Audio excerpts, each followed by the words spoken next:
Mapagpalang araw po sa inyong lahat.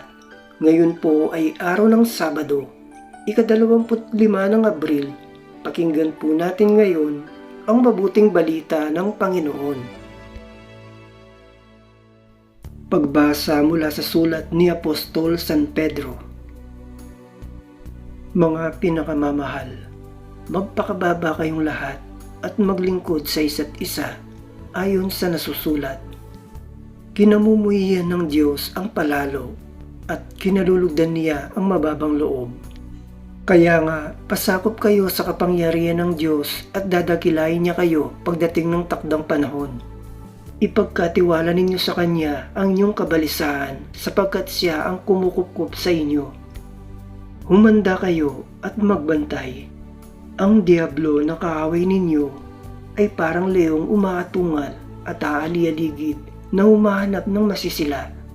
Labanan ninyo siya at magpakatatag kayo sa inyong pananalig sa Diyos.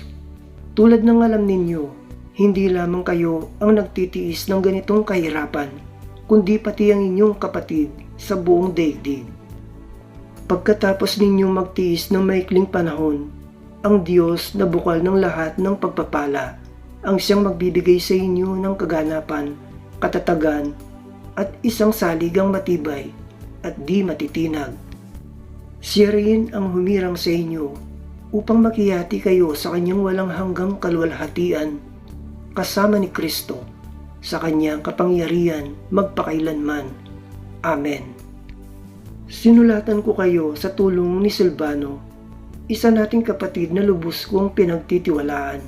Sa pamamagitan ng maikling sulat na ito ay nais kong palakasin ang inyong loob at patunayan sa inyo na ito nga ang tunay na kaloob ng Diyos. Manatili kayo sa biyayang ito. Kinukumusta kayo ng mga kapatid na nasa Babylonia, mga hirang na pares ninyo. Kinukumusta rin kayo ni Marcos, ang mahal kong anak sa pananampalataya. Buong giliw kayong magbatian bilang magkakapatid kay Kristo. Ang kapayapaan ay sumainyong lahat, mga tagasunod ni Kristo. Ang salita ng Diyos. Salamat sa Diyos. Salmong tugunan. Pastol ko'y Panginoong Diyos, hindi ako magdarao.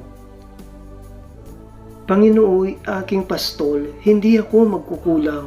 Ako'y pinahihimlay sa mainam na pastulan at inahakay niya ako sa tahimik na batisan. Binibigyan niya ako niyong bagong kalakasan. Pastol ko'y Panginoong Diyos, hindi ako magdarahop.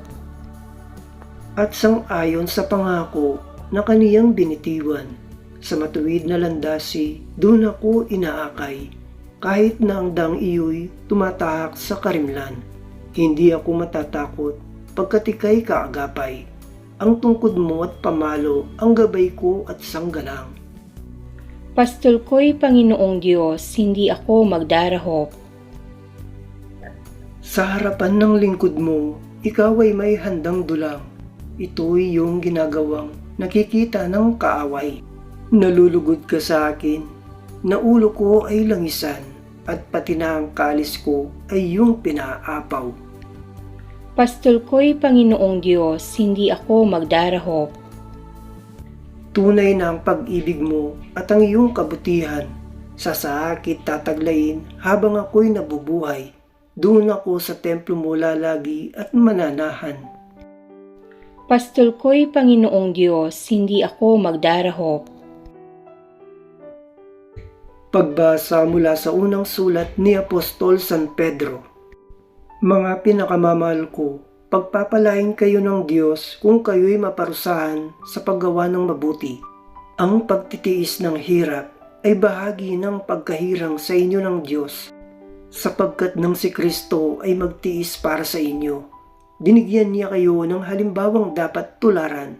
Hindi siya gumagawa ng anumang kasalanan o nagsinungaling kailanman. Nang siya'y alipustahin, hindi siya gumanti. Nang siya'y pahirapan, hindi siya nagbanta. Nanalig siya sa Diyos na makatarungan. Sa kanyang pagkamatay sa krus, dinala niya ang bigat ng ating mga kasalanan upang tuluyan na nating iwan ang pagkakasala at mamuhay ayon sa kalooban ng Diyos. Kayo'y gumaling sa pamamagitan ng kanyang mga sugat, sapagkat nagkawatak-watak kayo gaya ng mga tupang naligaw. Ngunit tinipon kayo muli ng pastol at tagapangalaga ng inyong mga kaluluwa. Ang salita ng Diyos. Salamat sa Diyos. Aleluya, aleluya, ako'y pastol na butihin, kilala kong tupang akin, ako'y kilala nila rin. Aleluya, aleluya. Ang mabuting balita ng Panginoon ayon kay San Juan. Noong panahong iyon, sinabi ni Jesus, "Tandaan ninyo ito, ang pumapasok sa kulungan ng mga tupa nang hindi sa pinto nagdaraan, ay magnanakaw at tulisan, ngunit ang nagdaraan sa pintuan ay isang pastol ng mga tupa. Pinapapasok siya ng bantay pinto at pinakikinggan ng mga tupa ang kanyang tinig. Tinatawag niya ang kanyang mga tupa sa kani-kanilang pangalan at tinilalabas sa kulungan. Kapag nailabas na, siya'y nangunguna sa kanila at sumusunod naman ang mga tupa sapagkat nakikilala nila ang kanyang tinig. Hindi sila sumusunod sa iba, bagkus pa nga'y patakbong lumalayo, sapagkat hindi nila nakikilala ang kanyang tinig." Sinabi ni Jesus ang talingagang ito, ngunit hindi nila naunawaan ang ibig niyang sabihin. Kaya't muling sinabi ni Jesus, "Tandaan ninyo, ako ang pintuang dinaraanan ng mga tupa. Ang mga nauna sa akin ay mga magnanakaw at ang mga tulisan, ngunit hindi sila pinakinggan ng mga tupa. Ako ang pintuan. Ang sinumang pumapasok sa pamamagitan ko'y maliligtas. Papasok siya at lalabas at makatatagpo ng pastulan. Kaya lamang pupunta rito ang magnanakaw ay upang magnakaw, pumatay at magwasak. Naparito ako upang ang mga tupay magkaroon ng buhay, isang buhay na ganap at kasiyasiya." Ang mabuting balita ng Panginoon.